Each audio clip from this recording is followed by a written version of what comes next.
Listo. Gracias, muchas gracias. Muchas gracias. La tecnología. Bueno, entonces, habíamos visto entonces que. ¿Y por qué empiezo hablando, digamos, de las políticas públicas y su relación con el Estado, la naturaleza del Estado con las políticas públicas? Si estoy hablando de. Si empiezo a hablar del lado de los pluralistas o el pluralismo o el neomarxismo, si se quiere, que decía que precisamente el Estado era una revolución de las tensiones que se generaban por la lucha de las clases sociales, ¿sí? Y es porque en realidad el análisis, a medida que el Estado evolucionaba y abarcaba mayores prerrogativas, potestades y facultades, entonces era inevitable que el análisis de las políticas públicas iba a derivar precisamente del creciente rol que iba asumiendo el Estado o los Estados en materia política, económica y social. Sobre todo esto se da después de la posguerra, perdón, de la Segunda Guerra Mundial, donde como había terminado Europa, ¿sí? Vemos que se da una multiplicación de programas sociales, de programas públicos, que genera un interés de la doctrina, de los estudiosos, de los catedráticos, por conocer de modo riguroso precisamente el funcionamiento efectivo de esas intervenciones estatales.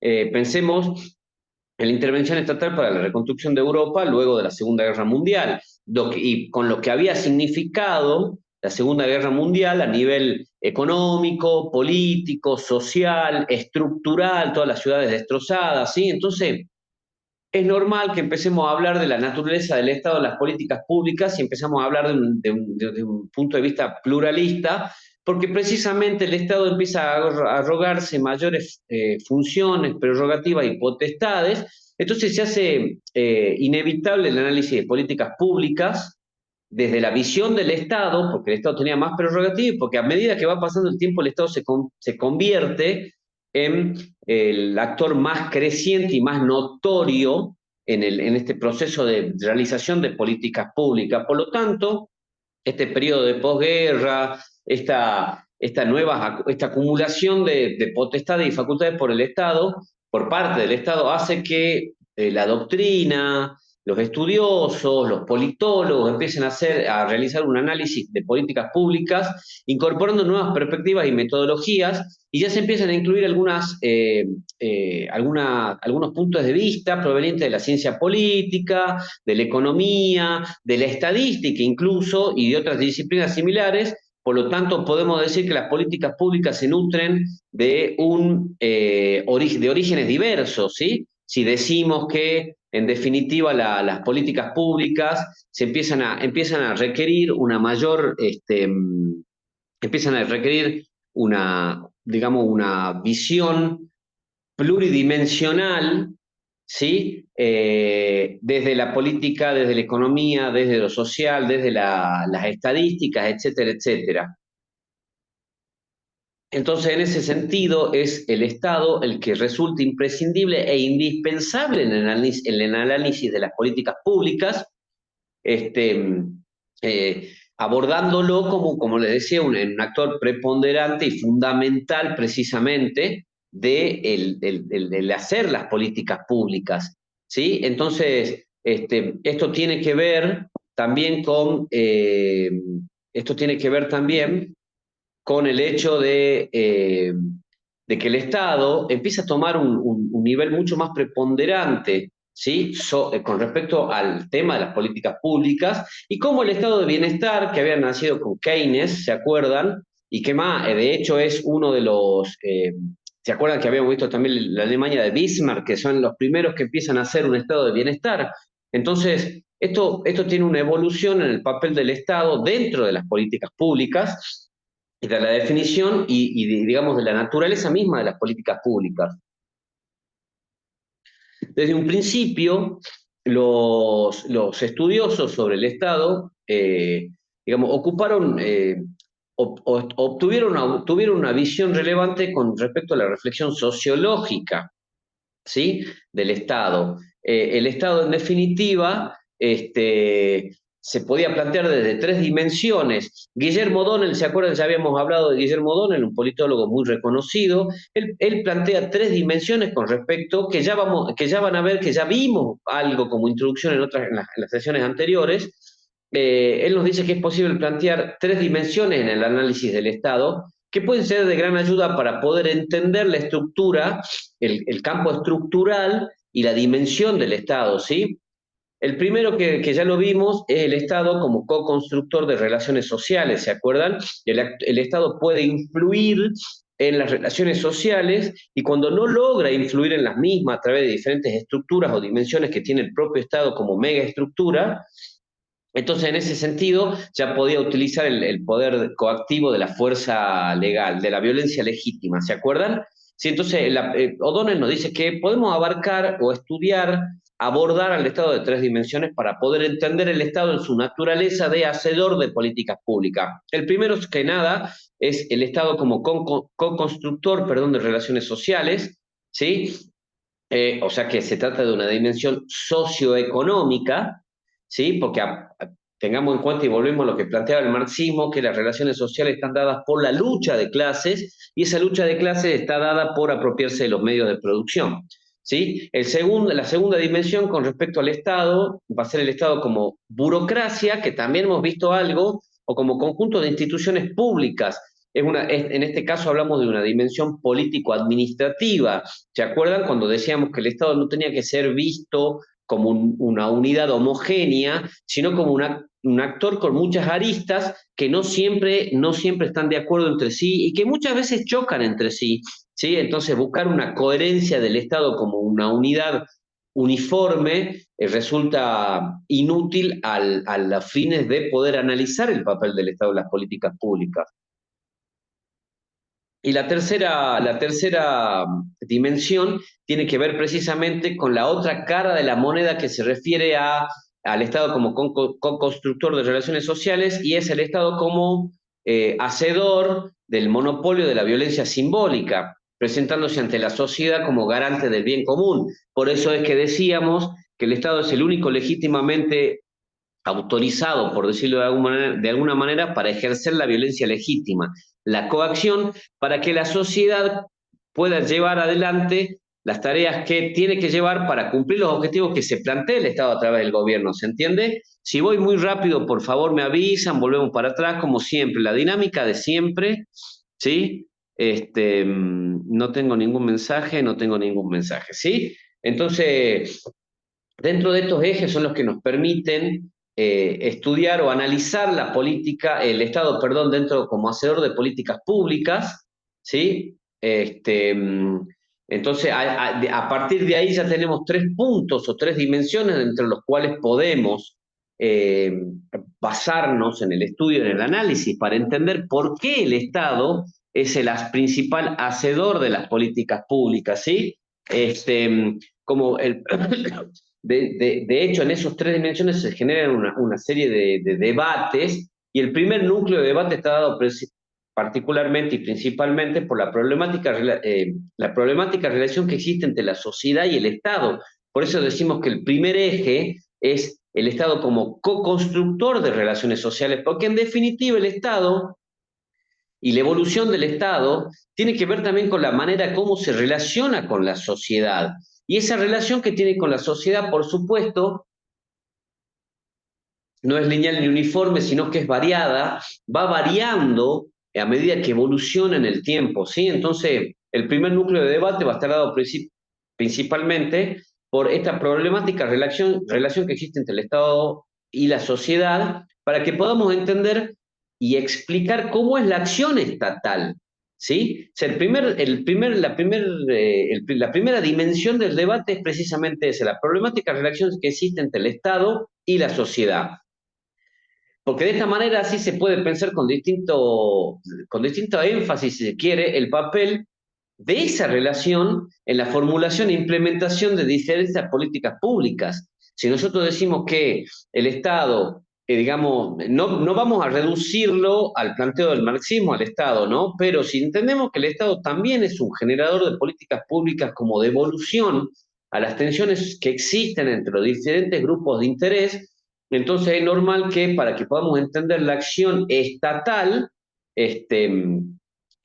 tengamos que analizar esta relación y pongamos énfasis, y así de esta manera poner énfasis en el papel o en la formulación e implementación de las diferentes políticas públicas, porque en definitiva estas tensiones y estos choques que se dan entre los distintos grupos de interés los que van a determinar que el Estado haga o deje de hacer determinada política pública, que implemente o formule determinada política pública, ¿sí? Como por ejemplo la conformación de alianzas sociales para sostener ciertas acciones estatales, la conformación de grupos de interés para incidir precisamente en la definición de políticas públicas, los marcos institucionales que existen dentro del Estado, que esos marcos institucionales también van variando con el correr del tiempo, ¿sí? Los niveles de autonomía que tiene el Estado, la importancia de los intereses de las diversas facciones políticas que influyen sobre las burocracias públicas, ¿sí? Ese es el primer eje. El primer eje tiene que ver con, precisamente para poder entender la naturaleza o una acción estatal con respecto a determinadas políticas públicas, es precisamente esa relación problemática que se da entre la sociedad y el Estado, que siempre se va a dar. Si no, no existiría el Estado y de hecho no existiría la sociedad, si no hubiésemos quedado en aquellas sociedades primitivas que no contaban con un centro de poder, ¿sí? Que contenga precisamente el poder y marque el ritmo de las relaciones sociales, el ritmo de la economía, el ritmo de la política, etcétera, etcétera, ¿sí? Nosotros nos estamos refiriendo a un Estado moderno, como dijimos de un principio, de la primera sesión, y ese Estado moderno, cómo se relaciona con la sociedad, esa relación, cómo se va dando, y de esa manera, cómo se van delineando, si se quieren, las políticas públicas para un lado o para el otro, ¿sí? El segundo eje, como les había dicho, es precisamente, que es el derivado del anterior, que se refiere al papel que cumple el Estado en los procesos de desarrollo, ¿sí? ¿Y por qué deriva del anterior? Porque ahí tenemos dos líneas claras que cuando hablamos de la estructura del perdón, la estructura alrededor del papel que cumple el Estado en estos procesos de desarrollo que se dan, hay diferentes puntos de vista ahí también. Ya vamos a hacer, Oscar, una palabra secreta, no se preocupen, la palabra clave para que ustedes después la suban al, a la plataforma, ¿sí? Entonces, esta línea de cómo definir la naturaleza del Estado como en su papel de hacedor de políticas públicas, primero que nada tenemos que tener en cuenta la relación del Estado y ciertos actores sociales considerados relevantes, no todos los actores sociales, sino los considerados relevantes, en la construcción de un proceso de producción, en este caso, como hablamos en su primer momento, cuando hablamos de la evolución histórica del Estado, en los procesos de desarrollo capitalista. ¿Se acuerdan que vimos que en un primer momento la conformación del Estado argentino no fue dada de manera automática? Es más, estuvo en el medio problemas no, sino que en la evolución, en el devenir, en la conformación del Estado, hubo digamos, momentos difíciles porque los poderes locales estaban muy concentrados, porque no había relaciones interinstitucionales entre los poderes locales, porque los poderes locales, como los municipios, seguían contando con acuñación de una propia moneda, con un sistema penal precario pero propio, por las mismas vicisitudes de los accidentes geográficos del país, etcétera, etcétera. Entonces, hay que tener en cuenta, para entender el papel del Estado como hacedor de políticas públicas, la relación que existe entre el Estado y ciertos actores sociales que son considerados relevantes en este proceso de producción o de desarrollo capitalista, es decir, sobre todo los empresarios y el sector el trabajador, por supuesto. ¿Sí? También el rol del Estado en la construcción de un sistema nacional de innovación y la definición de políticas científico-tecnológicas. Ya vamos a llegar a ese tema, a ese punto también, ya les voy a explicar bien. Y el papel que el propio Estado cumple en el proceso de acumulación del capital.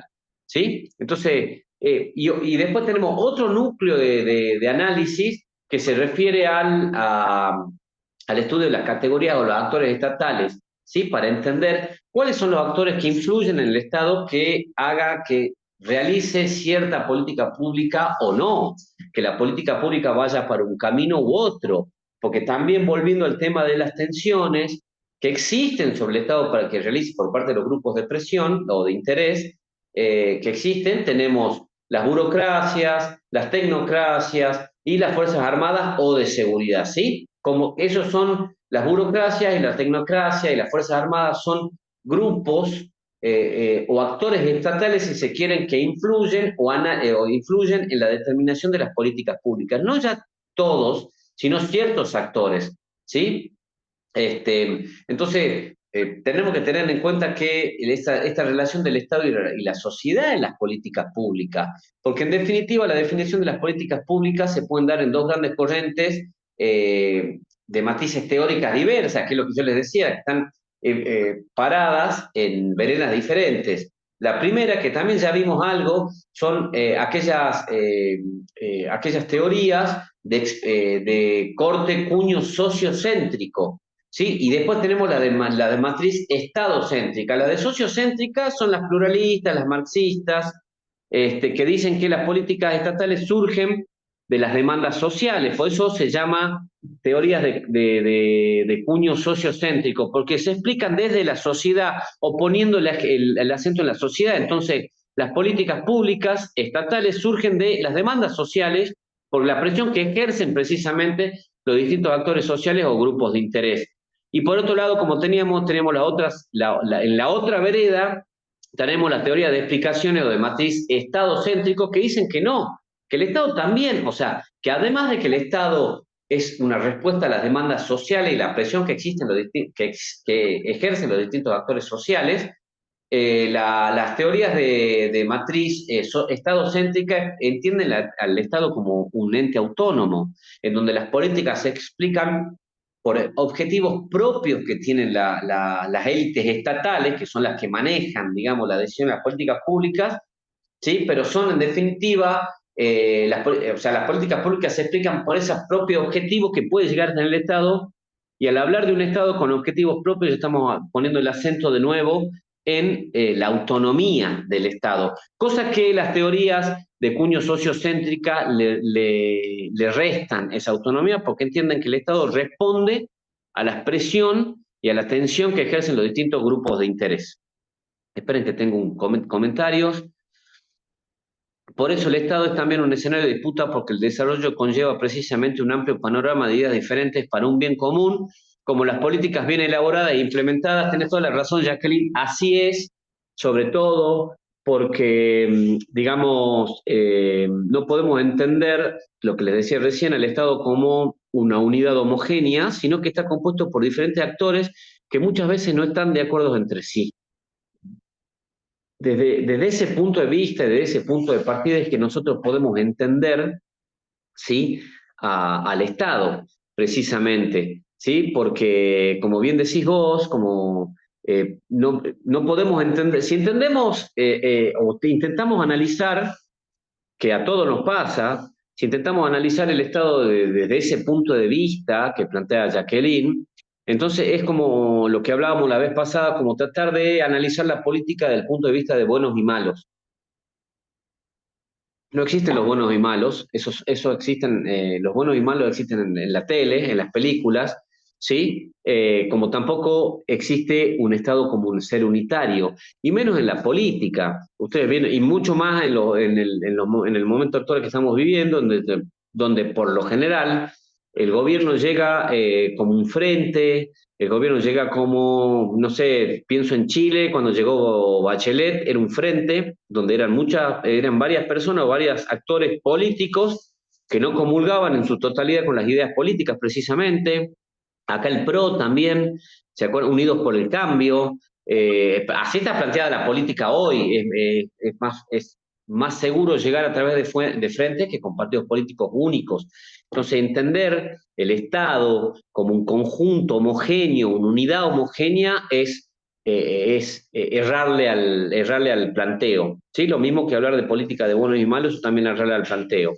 Este, Como le había dicho, dentro de las explicaciones de orden sociocéntrico, prevalecen las teorías marxistas y las pluralistas. Se destacan los planteos sobre el poder de las clases capitalistas, el peso de la acción estructural de los empresarios, etcétera, etcétera. Entienden que las teorías pluralistas o neomarxistas entienden que en este tipo de teorías se destacan los planteos sobre el poder de las clases capitalistas, el peso de la acción estructural que ejerce el Estado, perdón, que ejercen los empresarios sobre el Estado, ¿sí? Como verán, son explicaciones que tienen más que ver con el marxismo el pluralismo, digamos. No está mal, porque ninguno en realidad, ninguno de ellos en realidad, termina siendo un actor único, digamos, ¿entienden? No es que influye uno solo, sino que todos influyen con respecto a eso. Entonces, el Estado se termina haciendo una formación continua y dinámica, una creación cultural, que no lo crea un grupo de personas por más poder que tenga, lo va creando el devenir histórico, la evolución económica, política, social, porque termina siendo una creación cultural. Jacqueline dice, respecto a eso, O'Donnell decía que el Estado en América Latina es muchas veces fragmentado, desigual y limitado. Por eso se entiende que las acciones están condicionadas por el contexto en el que se opera. Totalmente, Jacqueline, tal cual. El contexto no es todo, el contexto es lo que nos va a definir, el contexto en todo lo que implica el contexto económico, social y político. Sobre todo el económico, que es el que termina, no me quiero poner tampoco marxista o pluralista, pero el contexto económico el que termina influyendo o determinando el contexto social y el político, ¿no es cierto? Pensemos en el 2001 con De la Rúa, ¿m?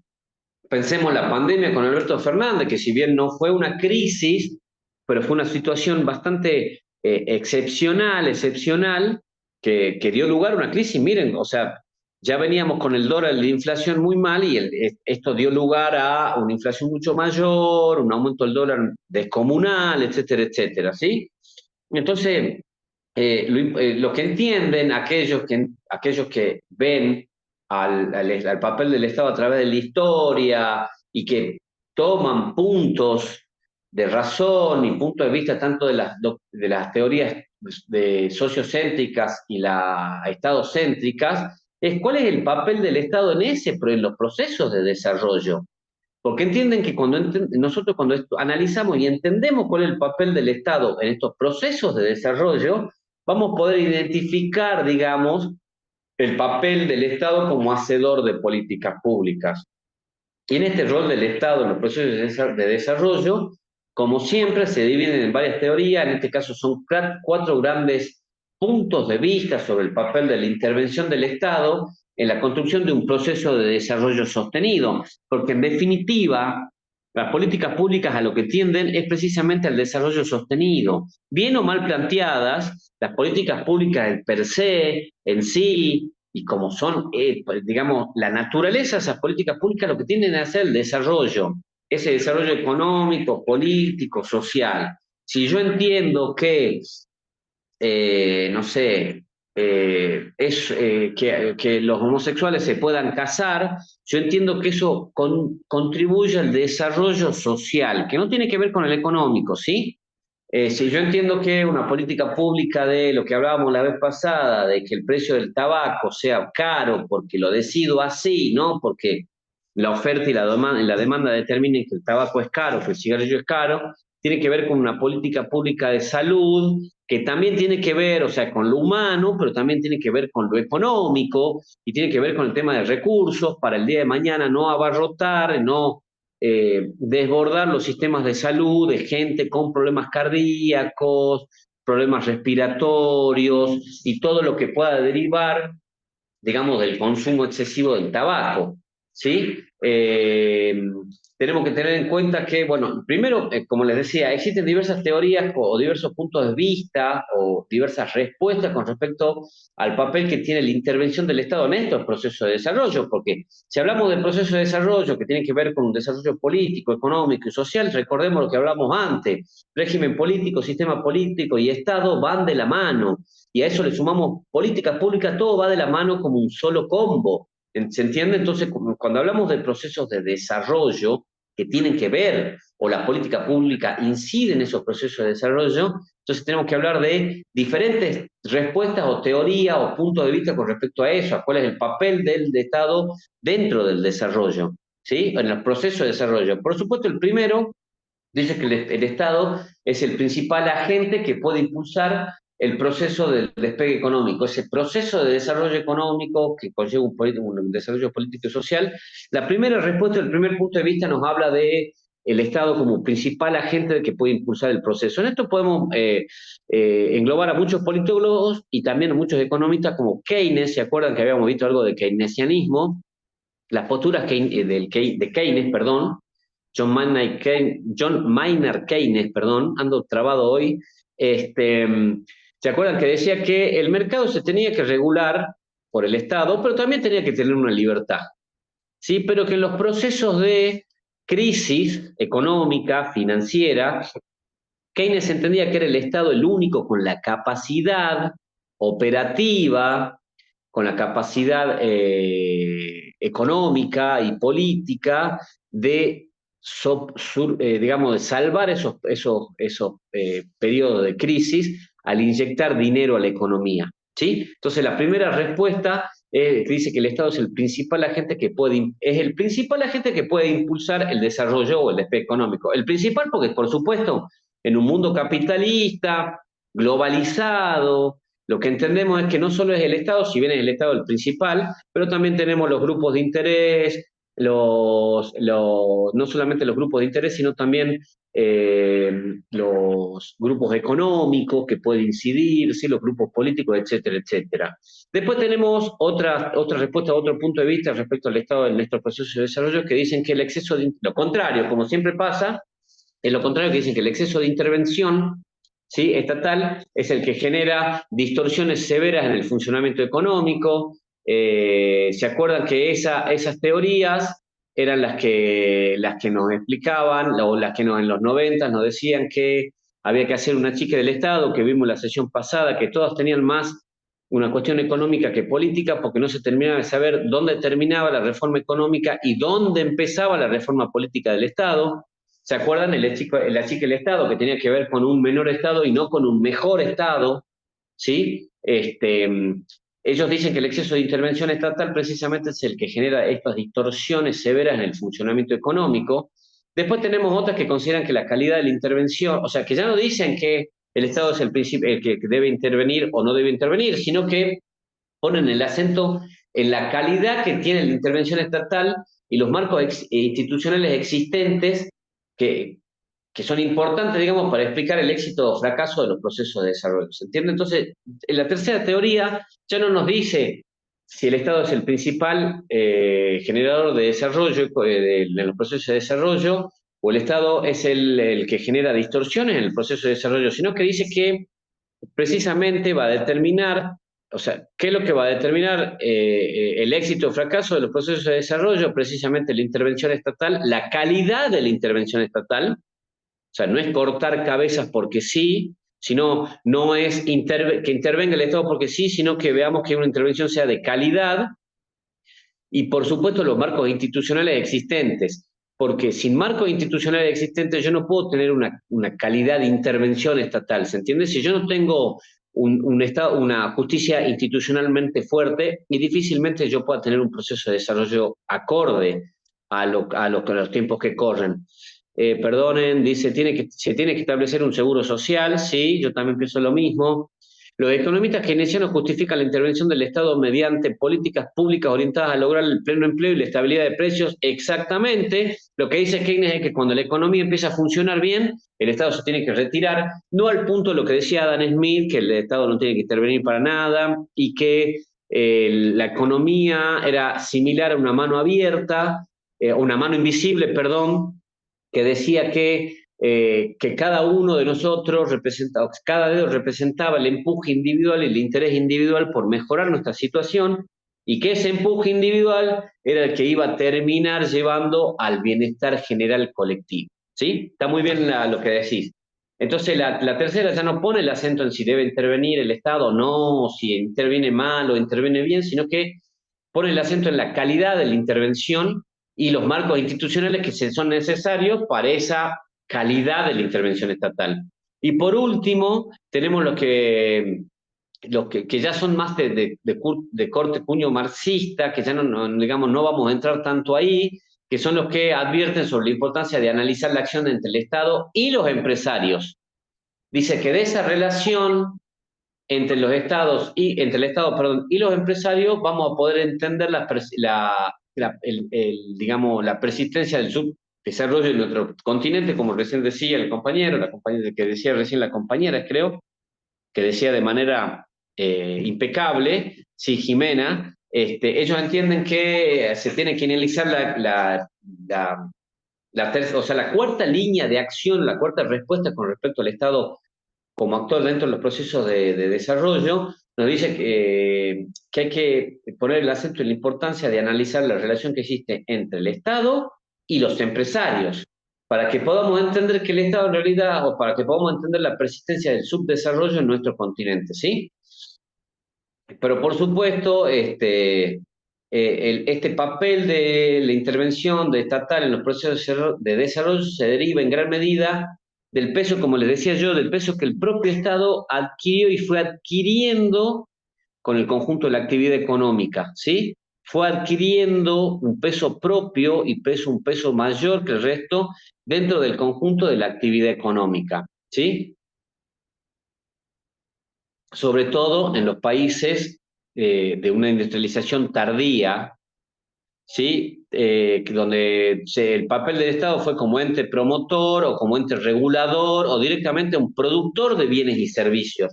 ¿Sí? En esos tres, digamos, se concentraría el papel del Estado en este proceso de desarrollo y en la actividad económica. En algunos lugares como ente regulador, en otro lugar como ente promotor y en otros lugares directamente como el mismo productor de bienes y servicios, ¿sí? Este, para el caso argentino también podemos hacer una línea de análisis con respecto al Estado como hacedor de políticas públicas que tienden al desarrollo, perdonen, dice, permitiría al Estado corregir los desequilibrios económicos volviendo al Estado que inicia el Estado de bienestar. Nos dice Jimena, permitiría al Estado corregir los desequilibrios económicos y compensar las insuficiencias del gasto privado. Fundamental lo que acabas de decir, Jimena. Permitiría al Estado, dice, corregir los desequilibrios económicos y a la vez compensar las insuficiencias del gasto privado. O sea que la intervención estatal según el keynesianismo, no tiene que ver con esto de le dan el pescado y no le enseñan a pescar, porque el estado de bienestar y esta cuestión de a través de políticas públicas que para lograr el pleno empleo y la estabilidad de precios, no tiene que ver solamente con un sector social o con el sector trabajador o con el sector más vulnerable, sino que también tiene que ver con, como bien dice Jimena, activar la economía, el mercado interno, para de esa manera activar la economía y de esa manera todos salir beneficiados. No solamente el obrero o el trabajador que se ha quedado sin trabajo, que no puede o que no llega a fin de mes, sino también para el sector empresarial a través de compensar la insuficiencia del gasto privado, ¿se entiende? Entonces, no es una política benefactora como se piensa el estado de bienestar, sino que el estado de bienestar precisamente tiene un bienestar de todos los estratos sociales en la medida de sus posibilidades, por supuesto. Un estrato social bajo, el hecho de estar bien económicamente o mejorar económicamente no significa irse a Miami de vacaciones, ¿sí? O comprarse un auto a fin de año, sino que será cómo llegar a fin de mes, poder llenar la heladera, pagar los impuestos, etcétera, etcétera, ¿sí? Este, a ver, seguimos, perdón. Claro, dice, cabe mencionar que Keynes no veía al Estado como enemigo del mercado, sino una herramienta complementaria. Perfecto, tal cual, Jacqueline. Para garantizar el trabajo, estabilizar, como bien decía, la economía y promover el desarrollo social. Cuando se habla de desarrollo social, de Keynes, políticas keynesianas, estado de bienestar, se piensa que el estado de bienestar es un estado de bienestar, valga la redundancia, por una parte de la población, para un estrato social, y se piensa que ese estado de bienestar beneficia solamente a los estratos sociales más bajos, ¿sí? Sin embargo, como bien dice Jacqueline, eso tiene que ver con la sociedad en su conjunto. Dice, no veía al Estado como enemigo del mercado, sino una herramienta complementaria, tal cual, para garantizar el trabajo, estabilizar, como bien decía, la economía y promover el desarrollo social. De una manera conjunta, ¿sí? A ver, disculpen, voy a ver para dónde más viajan porque ya tenemos poco tiempo.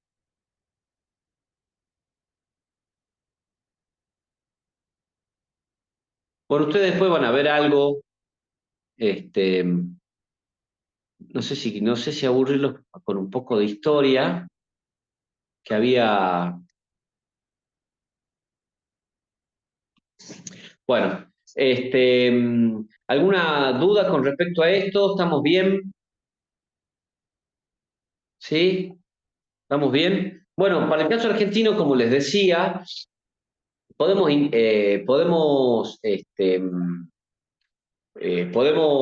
identificar también tres grandes líneas de indagación con respecto al Estado como hacedor de políticas públicas. Por lo general, esto por supuesto, como estamos hablando de una ciencia social, ciencias políticas, son todas líneas de interpretación, líneas doctrinarias que intentan explicar y analizar y explicar de una manera ciertos fenómenos.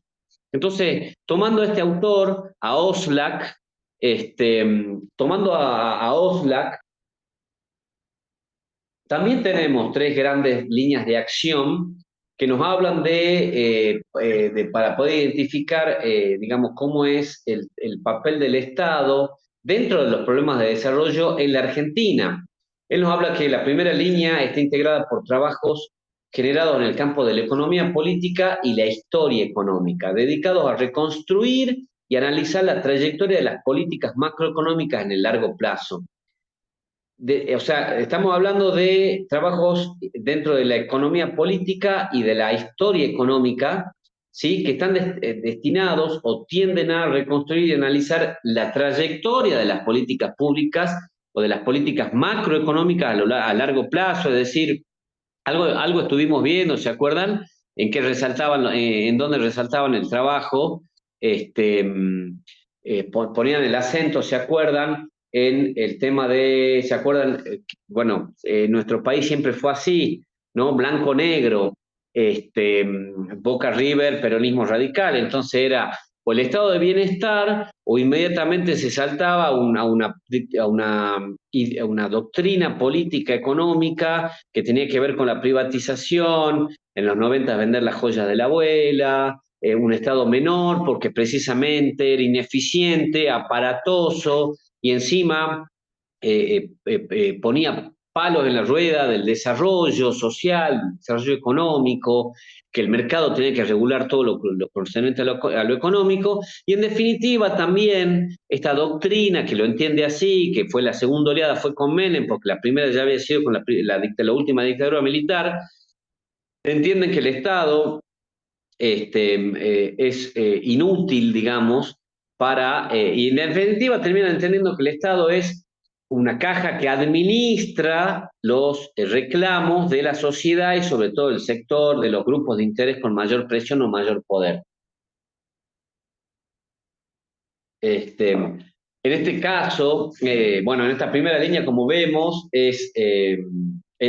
resaltan el carácter profundamente regresivo que adquiere el modelo de acumulación desde la última dictadura. Ellos nos dicen porque se da un alto grado de concentración y centralización del capital en pocas manos que favorece un reducido grupo o espectro de firmas. ¿Se entiende esto que se da precisamente en la última dictadura militar, esta cuestión de achicar el Estado, vender las joyas de la abuela o vender el aparato productivo, si se quiere, del Estado, que para ellos resulta inútil, aparatoso, que va en contra del desarrollo económico, social y político, desarrollo económico y social más que político, ¿sí?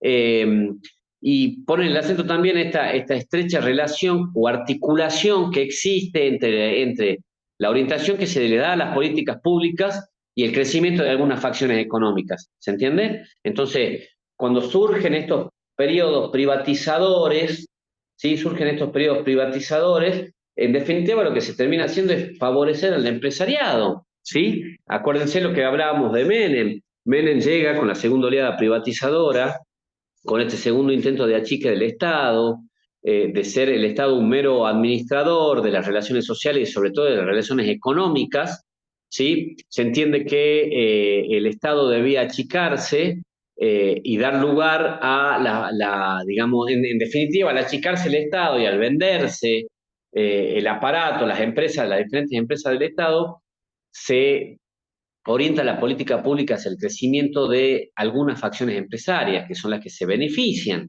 ¿Se acuerdan que habíamos visto también que, por ejemplo, antes funcionaba mal? ¿Se acuerdan? Lo charlamos.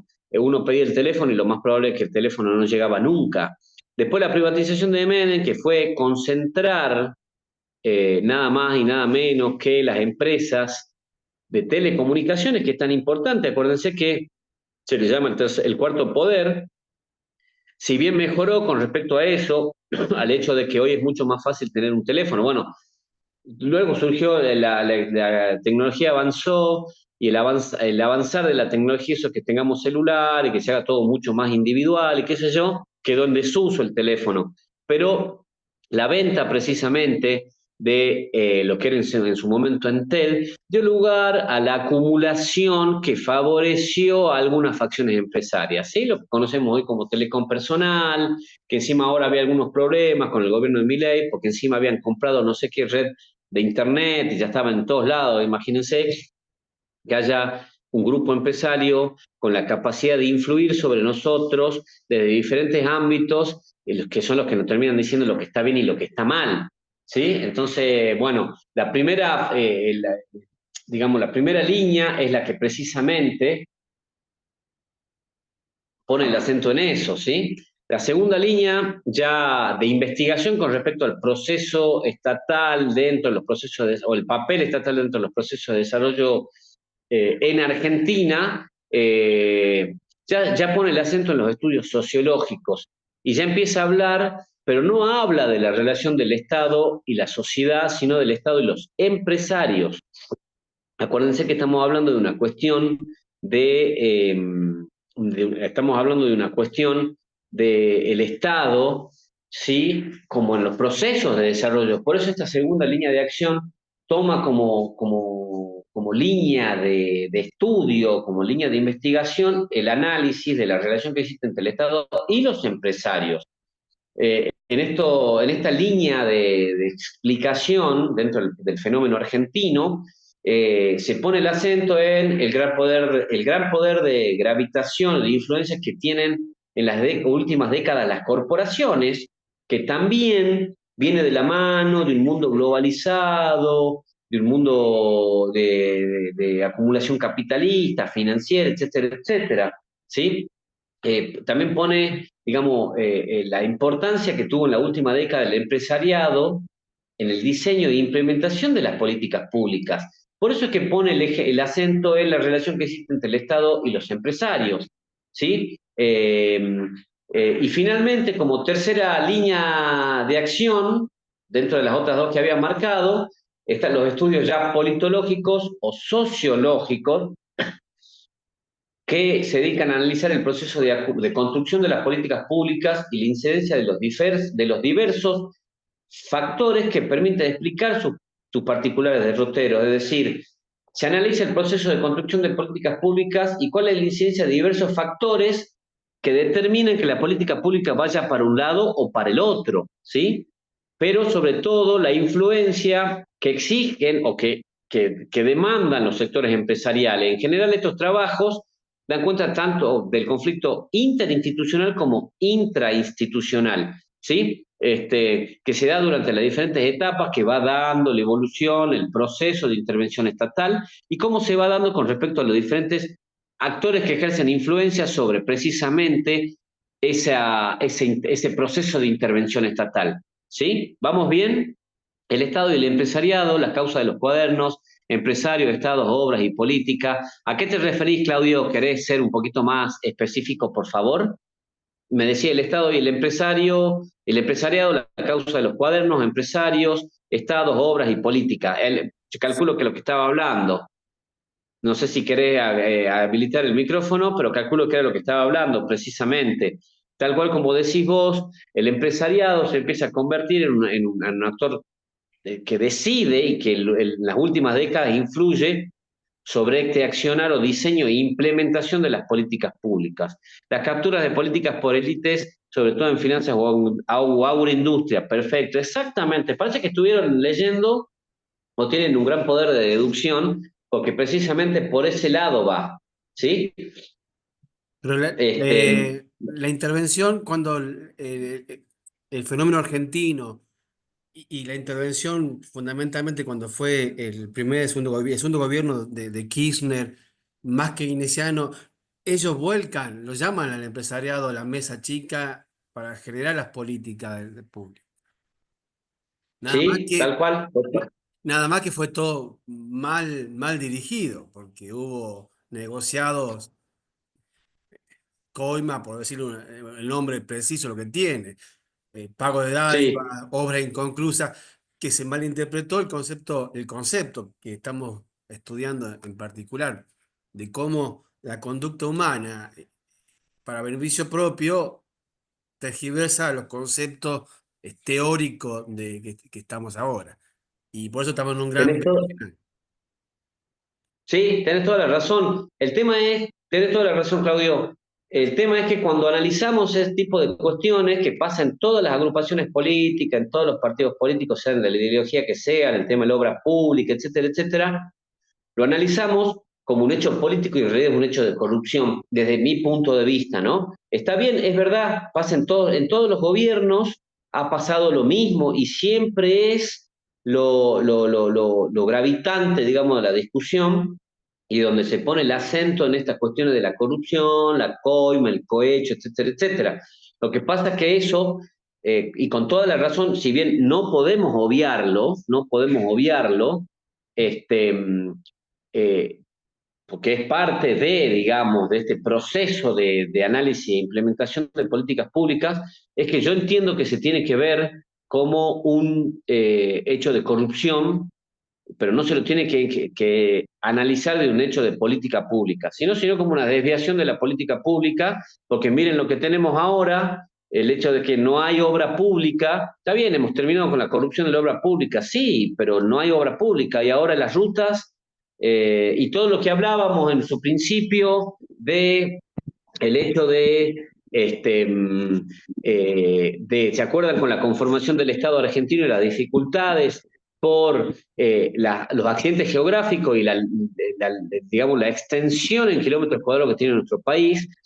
Si no tenemos vía de comunicación, es una manera también de retroceder o de retrasar el desarrollo económico que lleva, digamos, el sistema de acumulación capitalista.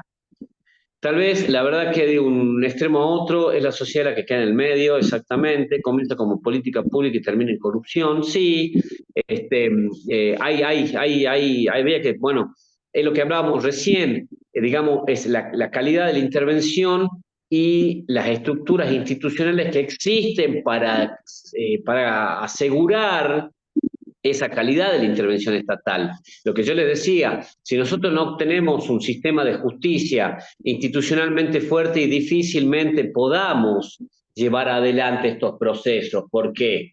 Si la justicia va a ser la vista gorda, porque es el poder el que está en el medio, el poder de turno, porque encima no es el poder eterno, el poder de turno va a ser la vista gorda o va a perseguir a unos sin perseguir a otros, entonces institucionalmente la justicia no funciona de la mejor manera y si no tenemos una calidad estatal que nos permita una calidad institucional que nos permita una calidad de intervención, ¿sí?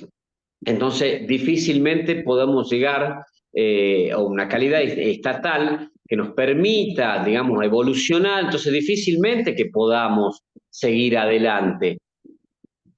Perdón, que tengo varias. Tengo varios. El Estado y el empresario, el caso de los cuadernos, claro, la captura de políticas, también políticas públicas, o también cuando se hacen políticas públicas se adaptaron para favorecer empresarios y políticos, eso pasa siempre. El tema de la obra pública, bueno, vamos a hacer tal cosa, y bueno, lo llamemos a aquel que es nuestro, y ahí empieza la dádiva, etcétera, etcétera. Dice, Carlos Matu decía que la corrupción es un producto de la mediocridad del sistema político. Está muy buena la definición, Mayra, perdón. Sí, es un producto, es la mediocridad del sistema. Es lo que hablamos. No sé si vieron ahora, una ex secretaria de Justicia la habían creo que en San Lorenzo Chico lo habían descubierto robando. Lo que hablaba hoy también con un colega, esta mediocridad del sistema político que se traduce, digamos, en la mediocridad de la dirigencia política también, ¿no? Esta cuestión de agarrar a un exfuncionario no digo un exfuncionario de los de abajo, sino un de intermedio para arriba, robando, estas cosas, es como decís vos, es tal cual la mediocridad del sistema político y la mediocridad o la chabacanería del mismo dirigente político, ¿no? O funcionario político. La ambición tal vez del funcionario, por así decirlo, sí. Difícilmente funciona la justicia si los jueces son puestos por los mismos corruptos, tal cual, Marina. Ese es el tema, que el sistema de ingreso a la justicia no es claro para nada y está institucionalmente establecido para que no sea claro para nada. En definitiva, que en Salta termina prevaleciendo la entrevista que le hace el tribunal y no el examen sobre la resolución de un caso hipotético, los exámenes teóricos y prácticos, etcétera, etcétera. Pero sí, difícilmente funcione la justicia si los jueces son puestos por los mismos corruptos. ¿Sí? Y si ustedes pónganse a pensar que a pesar de que la justicia hasta hace poco y sigue teniendo mucho marketing, no funciona de la misma manera. Ustedes no sé si les pasa, al Poder Judicial acá y ven ciertos apellidos y dicen, che, pero parece que esta gente es muy ilustrada y nosotros no, o el resto no, y no, bueno, lo que pasa es que es la famosa llamada familia judicial, ¿no? Entran los mismos, se rascan la espalda entre ellos. Así, ejemplo, un montón, es como decía Eduardo Galeano, que en definitiva, bueno, él lo decía desde un punto de vista mucho más idealista, si se quiere, pero decía que la justicia en definitiva era una víbora que solo mordía a los descalzos. ¿Sí? En cuanto a la obra pública, dice Rocío, dicen que se terminó la corrupción, pero y que de todas las personas que se ven afectadas con el paro los mismos, me refiero a los trabajadores, sí, en realidad la corrupción no terminó, la corrupción va a ir por otro lado. Sí, nepotismo, exactamente, Mayra, son los acomodados. Entonces, ustedes saben cómo funciona acá el sistema de ingreso a la justicia. El sistema de ingreso a la justicia tiene diferentes pasos. Tienen resolver un caso, un examen teórico, otro examen práctico, y además de eso, tienen una entrevista que le da el tribunal al aspirante a ingresar. Bueno, la entrevista al aspirante que le da mayor puntaje que la resolución del caso práctico, la evaluación práctica, la evaluación oral. Entonces, en definitiva, termina siendo un criterio de quién toma el examen, de quién toma la entrevista para ver quién pasa o no. ¿Sí? Alguien me dijo, está muy buena la frase, alguien me dijo alguna vez, dale un lapicero y un sello y verás su verdadera identidad. Es como decir, el poder no transforma a las personas, sino que las muestra tal cual es. La justicia en Salta entra por apellido. Trabajo en la justicia y siempre se llama concurso en provincia y ganó alguien que no estuvo en el examen. El tema es que la sociedad confía en una persona que los representara, pero con el tiempo solo ven otros beneficios. Exactamente. Por eso es lo que yo decía, hay una línea de acción que entiende, o hay una línea que entiende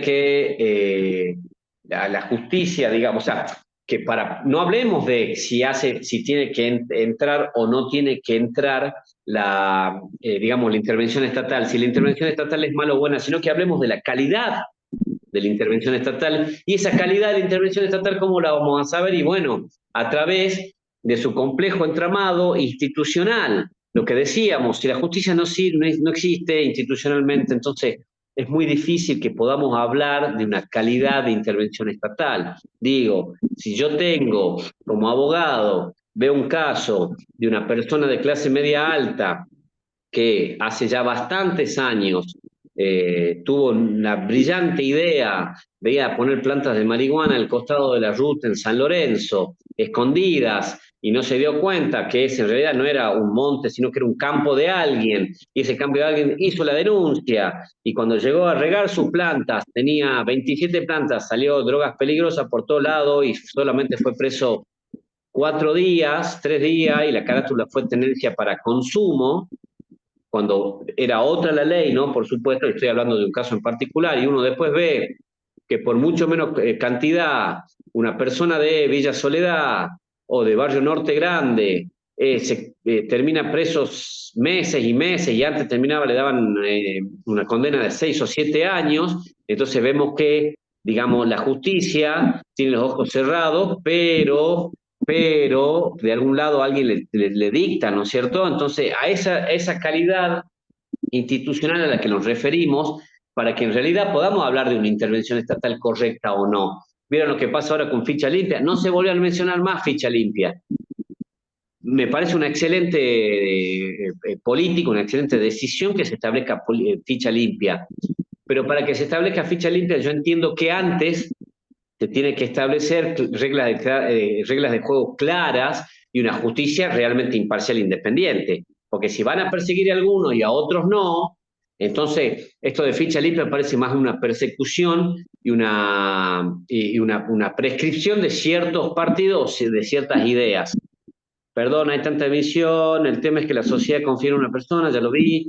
Hay tanta ambición y poca justicia que ponen a su propia familia porque la mordida es buena. Parecen ser imputables. Sí, exactamente. De última, pero que funcione bien, digamos. Sí, habría que hacer un proceso de ingreso a la justicia como la gente y transparente y que realmente funcione. No hay calidad institucional, dice Liliana. No, no hay calidad institucional, Liliana, tiene toda la razón. Este, Profe, después, sí, dígame. Cardoso Rebeca le habla. Sin ir mucho a las villas, Villa Soledad o Norte Grande, tenemos el caso también de Teruel, que tenían, aparte del abuso que se le imputó, también tenía el tema de la venta de marihuana. Ajá, mira, no sabía que Pues, la venta también. después tenemos también a Olmedo, que fue denunciado por violencia de género.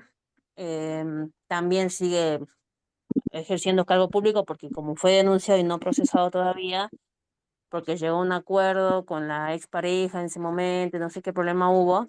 Ahí también vemos Sí, la famosa benevolencia a dedo, sin ir mucho a las villas, ¿no? Porque o sea, se estigmatiza mucho las villas, Norte Grande, las zonas bajas, sí, pero a veces totalmente. también la ficha, el amiguismo o la burocracia a conveniencia es para los, no, sin afán de ofender, ¿no? Sino para los que están arriba. Sí, está bien, No está quiero, muy no bien el quiero análisis. nombrar otro apellido, porque, bueno, nombré Teruel porque está procesado, fue condenado, pero no puedo nombrar otros apellidos por una cuestión también de que hay un proceso y todas esas cuestiones y no, todavía no Sí, hay sentencia ni nada por el estilo. Pero no solamente exactamente. se ve esa impunidad en las villas, sino también en grandes familias de apellido que continúan en la política salteña, también a ver compañeros que son de otras provincias, también tenemos otras provincias con lo mismo, con el amigo, el sobrino de, el primo de, que estuvo en su momento de intendente, de gobernador, de lo que Sí, fuese. tal cual. Tal cual. Exacto. Hace Entonces, poco estaba viendo. No, perdóname, te interrumpí. no hay problema, eso era todo, profe.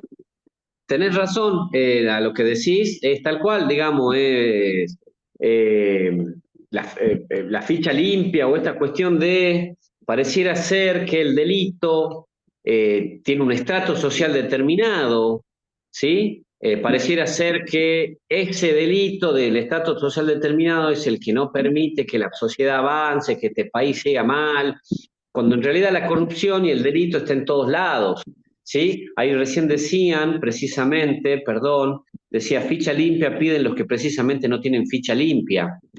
Después dice Noemí, ficha limpia deben prohibir que los delincuentes nos gobiernen, por lo menos los condenados. Yo opino exactamente lo mismo. Lo que yo digo es que para ello la justicia tiene que ser realmente ecuánime y tiene que ser realmente imparcial, ¿sí? Si vemos, ahí justamente estaba el ex intendente de General Güemes denunciado por violencia de género y por incumplimiento de responsabilidades parentales, actualmente es candidato a senador por el departamento. ¿Se acuerdan? Había un intendente por la zona también que fue acusado de abuso sexual a unas menores de edad y después de eso volvió a ser candidato. ¿Sí? Está bien que hay un principio constitucional, ya lo hablamos también, que tiene que ver con el principio de inocencia, donde nadie es culpable hasta que no se demuestre lo contrario. O sea, todos somos inocentes hasta que se demuestre lo contrario, ¿sí? Ese principio es un principio fundamental. Si no, yo acusado, yo debería salir a defenderme y probar que no he sido, porque hay otro principio en el derecho que dice quien acusa debe probar, ¿sí? Por supuesto que si yo soy acusado, puedo tener los medios o obtener para mí los medios para defenderme.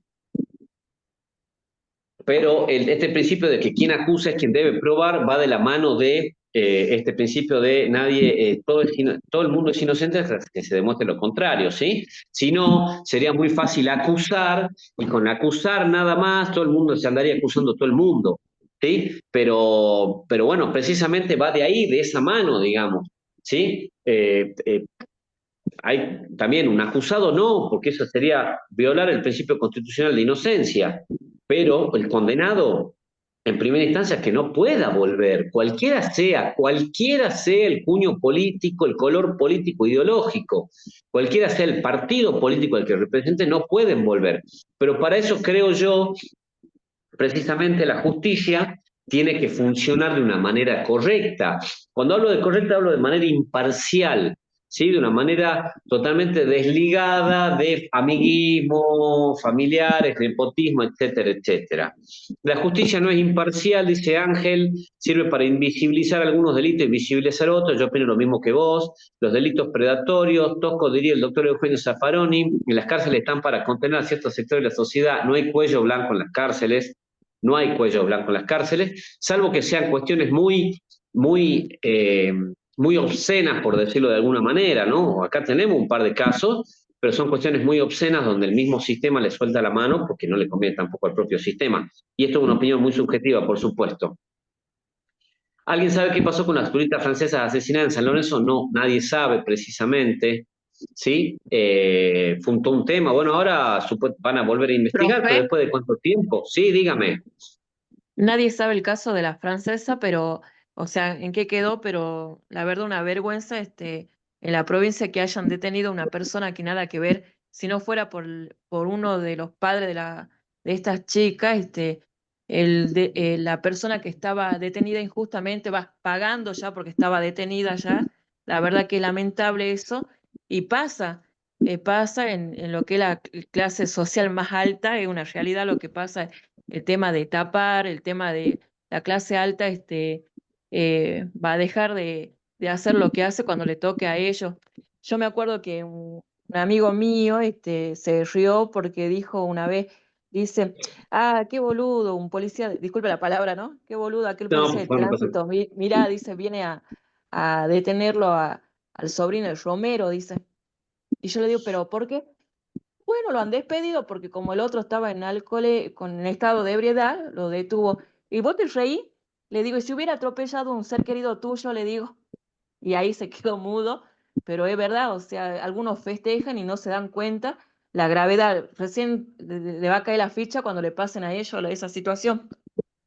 Claro, exactamente, justo están diciendo pasó con el sobrino de Urtubey también, ¿sí? Una desgracia, chicos, tampoco vamos a juzgar, digamos, no poner moralistas, sí, una desgracia, pero bueno, pasa ese tipo de cuestiones, digo, yo opino lo mismo, yo no quiero que el intendente acusado o condenado bueno, pues si es acusado y nunca llega a ser condenado porque la justicia no funciona del todo bien, entonces tampoco podemos hablar de ficha limpia, ¿se entiende? Pero que todos vayan. Pero inclusive esto pasa en otros países donde la justicia es inclusive mucho más parcial y mucho más corrupta, donde no solamente es el de clase alta o el de mucha plata el que puede llegar a zafar de la justicia porque lo conoce el juez, porque puso plata, etcétera, etcétera, sino que hay otros países donde inclusive hasta los que no tienen mucha plata poniendo unos pesos pueden llegar a zafar, perdonen la expresión. Entonces, si está bien, ficha limpia, yo estoy de acuerdo con ficha limpia, que no nos gobiernen más los ladrones, pero para eso también saquemos los que, no sé si decirlo ladrones, pero también saquemos los que están en la justicia, que no hacen bien su trabajo. Busquemos una justicia institucionalmente limpia y fuerte, sólida, ¿sí? Una justicia que falle de manera imparcial, que no esté en lo más mínimo, o sea, que en lo más mínimo no tenga una contaminación subjetiva con respecto a la interpretación de la justicia, ¿sí?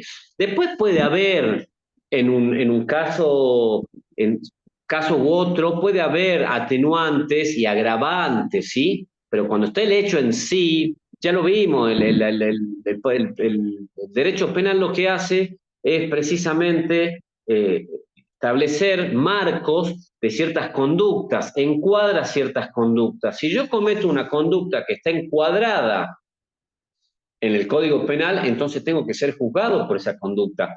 Después, habrán otras circunstancias que tengan que ver con el proceso judicial y con el fallo en sí o la sentencia en sí. Lo que yo le decía, atenuantes o agravantes, ¿sí? Pero bueno, pero que la justicia sea imparcial en eso. Lo que decíamos recién, ciertos casos de gente que lo descubrieron con drogas y tuvieron 2 días y salieron, y gente que de otro estatus social mucho más inferior, que no tiene el poder para contratar un abogado, que no tiene la plata para... Entonces, esa persona la encuentran con la misma cantidad o menos y se termina comiendo 6 años o 7 años de cárcel. Entonces, pareciera ser, según mi muy subjetivo punto de vista, que en realidad vamos a tener una justicia tendenciosa y donde, como recién dijo la compañera de manera brillante, el tema de que pareciera ser que solamente algunos cometen delitos, entonces pareciera ser que solamente algunos van a terminar.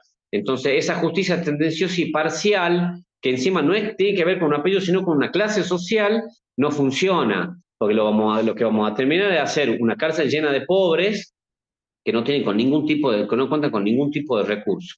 ¿Sí?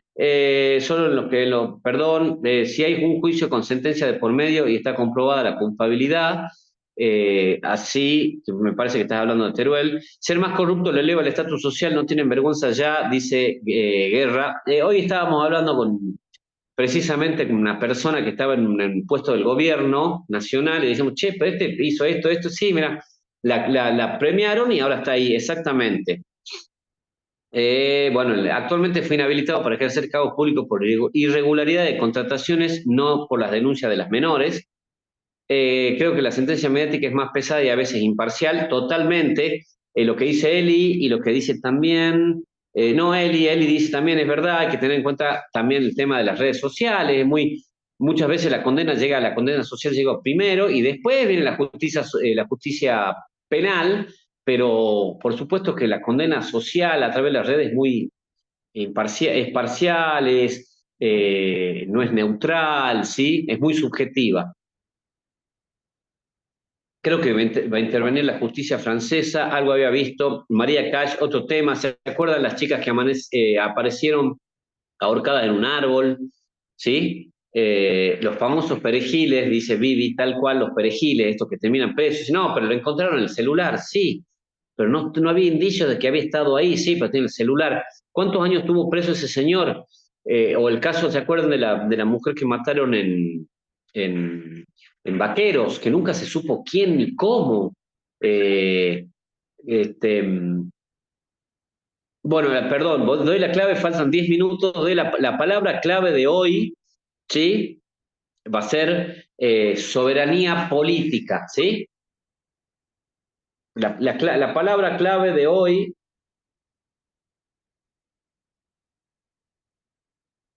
hoy es 8/4, es soberanía política, ¿está? ¿Quedó? Soberanía política. Escuchen, les voy a pasar desde dónde hasta dónde tienen que leer. El accidente de la rotonda del Tipal, había hijos de altos funcionarios, no se supo más nada. ¿Qué pasó este fin de semana? Un empresario, por esquivar un control de la policía vial, atropelló al jefe del operativo y no dan el nombre del empresario. No sabía nada de eso, Gabriela no sabía nada. Todo el poder político se dé de favores, se rascan la espalda. ¿Se acuerdan cuando ganó Macri, que empezaron con este tema de reducir por qué el déficit fiscal y porque había mucha gente en el aparato estatal? ¿Se acuerdan? Bueno, yo he visto que en ese momento se nos congeló los sueldos, pero a la gente que ocupaba cargos nacionales, estoy hablando, ¿no? Se congelaron un sueldo, pero a la vez se sumaron o se llamaron a gente, a funcionarios con el doble de sueldo de lo que cobraban antes, o sea que también termina siendo, digamos, una cuestión caprichosa. Sí, la condena social es más vera. Al final la sensación que me queda es que siempre se van a llevar la peor parte de los sectores más vulnerables, mientras que los de apellido van a ser intocables. Bueno, Rocío, sí, sobre eso Hay que discutir y hay que luchar, en el buen sentido, por supuesto, y hay que entender que la política en ese sentido es un medio, como lo es la democracia, y no un fin. Digamos, esto va a pasar y va a seguir pasando, lo importante es trabajar, creo yo, en esto, en lo que estamos charlando ahora. ¿Se acuerdan que hablábamos la sesión pasada de analicemos las cuestiones desde las políticas o desde los hechos, no desde de una cuestión objetiva, porque la objetividad es un ideal que nosotros como personas subjetivas no vamos a llegar nunca, pero lo más objetivo posible, no nos quedemos en los nombres o en los colores políticos, sino en los mismos hechos, en lo que pasa en las políticas, analizar las políticas y el devenir, la evolución del Estado y las políticas públicas desde esa perspectiva, para que evitar este tipo de cuestiones. Ya pasó por la cárcel y siempre me llamó la atención las personas todas de clase baja, media baja, etcétera, etcétera. Bueno, ya estamos llegando, discúlpenme, me ha quedado un poquito, ya les voy a decir de dónde tienen que sacar lo de hoy, les voy a decir de qué página a qué página, para que no tengan que estar leyendo todo. Igual si quieren leer todo, a mí, bueno, yo particularmente la política me encanta y me interesa y me apasiona, entonces leo y me gusta leer. Y como le dije alguna vez, estos textos también tienen mucho de historia. La historia le va a ayudar a entender, como me dijo a mí una vez un profesor, para entender de política es necesario saber de historia. ¿Sí? Entonces, hay muchos puntos acá que tienen muchos temas, lo que les decía recién, esta cuestión de ver el Estado como hacer de políticas públicas estos vaivenes, como, no sé, en la época de Menem, el tema de las privatizaciones y la chica del Estado. Después, como decía el compañero, vino Néstor Kirchner y cambió todo, y cómo se va dando, y cómo esa relación del Estado y la sociedad y la economía va influyendo en las políticas públicas, en el derrotero de las políticas públicas. Les digo, por favor, anoten por favor, tienen para anotar, así es hoy. ¿Ven de dónde saqué el tema de hoy? ¿Sí? Primero que nada saqué el Estado y Gobierno de Oxlack, ¿sí? Estado y Gobierno de Oxlack, o era de O'Donnell, perdonen. Creo que es de Oxlack, Estado y Gobierno, ¿sí? Es Estado y Gobierno, es de la página 22 en adelante y después de la página 28. La página 28 va creo que está hasta las 35, no más que eso, ¿sí? Están anotando, ¿no? El PDF es Estado y Gobierno y va a la página 22 y después la página 28. Es lo que les estuve dando. Esa es la naturaleza del Estado en las políticas públicas, ¿sí? Después vimos política pública y gestión compartida, ¿sí? Eso también es un PDF, política pública y gestión compartida, ese a partir de la página 6, ¿está? Miren, los trabajos prácticos que estábamos dando era precisamente para la asistencia, pero ahora vamos a dar una palabra clave, ¿sí? Ya yo después voy a hablar con el tutor para que ustedes puedan dar el presente. Yo ya estuve haciendo una lista, ya voy a responder más mails, discúlpenme, tuve unos días de loco, no me pude sentar a contestar mails, ya voy a contestar los mails y voy a hacer una lista de los que tuvieron problemas con la asistencia, ¿sí? Otra, les había dicho, política pública y gestión compartida, ¿no? A partir de la página 6. Ese léanlo porque es un texto bastante fácil de lectura y que va directamente al hueso, y así vamos a entender un montón de poco, ¿sí? Un montón. Nunca pude poner presente, listo, Rebeca, eso después lo vemos, no se hagan problema. A partir de la página 6, el PDF Política Pública y Gestión Compartida.